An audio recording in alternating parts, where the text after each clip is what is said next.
Parliament budget സമ്മേളനത്തിന്റെ രണ്ടാം ഘട്ടത്തിൽ നിന്ന് ഡൽഹിയിൽ തുടക്കമാവുകയാണ്.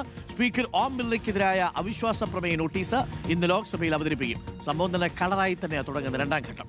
കോൺഗ്രസും BJPയും അംഗങ്ങൾക്ക് വിപ്പ് നൽകിയിട്ടുണ്ട്. നിലപാട് മാറ്റിയ തൃണമൂൽ കോൺഗ്രസ് അവിശ്വാസ പ്രമേയത്തെ പിന്തുണയ്ക്കും. വോട്ടെടുപ്പിൽ പങ്കെടുക്കാനും തീരുമാനിച്ചിട്ടുണ്ട്. പശ്ചിമേഷ്യൻ സംഘർഷത്തിൽ വിദേശകാര്യമന്ത്രി ഇന്ന് പാർലമെന്റിൽ പ്രസ്താവന നടത്തിയേക്കും. വിഷയത്തിൽ കേന്ദ്ര സർക്കാർ നയത്തിനെതിരെ ശക്തമായ പ്രതിഷേധമുയർത്താനാണ് പ്രതിപക്ഷത്തിന് നീക്കം.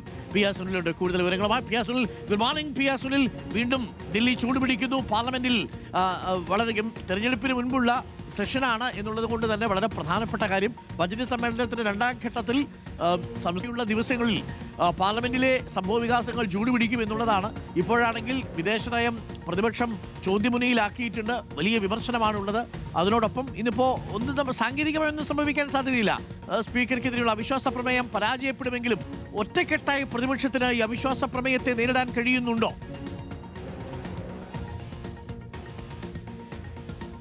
Arun, good morning. ഏതായാലും വലിയ രാഷ്ട്രീയ നീക്കമാണ് അരുൺ ചൂണ്ടിക്കാണിച്ചതുപോലെ തന്നെ നിയമസഭാ തെരഞ്ഞെടുപ്പ് നടക്കാൻ പോകുന്ന സാഹചര്യത്തിൽ പാർലമെന്റിൽ ഉണ്ടാകാൻ പോകുന്നത്.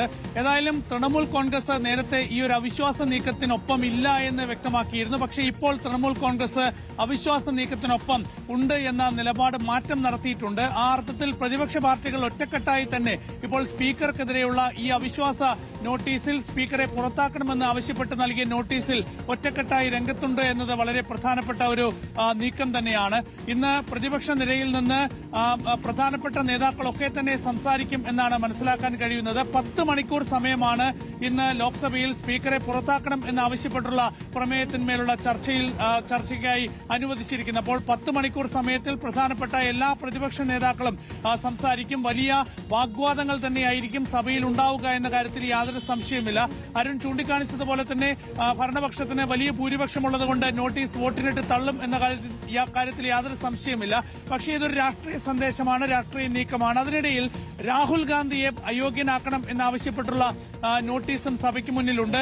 നിഷികാന്ത് ദുബെയാണ്, BJP അംഗം നിഷികാന്ത് ദുബെയാണ് രാഹുൽ ഗാന്ധിയെ പുറത്താക്കണം, രാഹുൽ ഗാന്ധിയെ അയോഗ്യനാക്കണം എന്നാവശ്യപ്പെട്ട് ഈ സമ്മേളനത്തിന്റെ ആദ്യഘട്ടത്തിൽ സ്പീക്കർക്ക് നോട്ടീസ് നൽകിയത്. ആ നോട്ടീസും സ്പീക്കർക്ക് മുന്നിലുണ്ട്.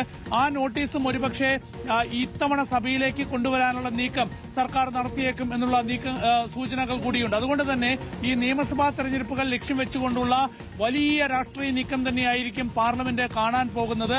ഇതോടൊപ്പമാണ് സർക്കാരിനെ പ്രതിരോധത്തിലാക്കാൻ പശ്ചിമേഷ്യയിലെ സംഘർഷ സാഹചര്യങ്ങളും റഷ്യൻ എണ്ണ വാങ്ങാൻ അനുമതി നൽകിയെന്നുള്ള അമേരിക്കയുടെ അറിയിപ്പുമൊക്കെ തന്നെ ചർച്ചയാക്കാൻ പ്രതിപക്ഷത്തിന്റെ നീക്കം. ഇക്കാര്യത്തിൽ ചർച്ച ആവശ്യപ്പെട്ട് പാർലമെന്റിന്റെ ഇരു സഭകളിലും നോട്ടീസ് നൽകാൻ പ്രതിപക്ഷം തീരുമാനിച്ചിട്ടുണ്ട്. അതും പാർലമെന്റിൽ വലിയ പ്രതിഷേധ കാഴ്ചകൾക്ക് കാരണമാകും. ഇന്ന് കേന്ദ്ര വിദേശകാര്യമന്ത്രി S. ജയശങ്കർ പാർലമെന്റിന്റെ ഇരു സഭകളിലും പ്രസ്താവന നടത്തുന്നുണ്ട്.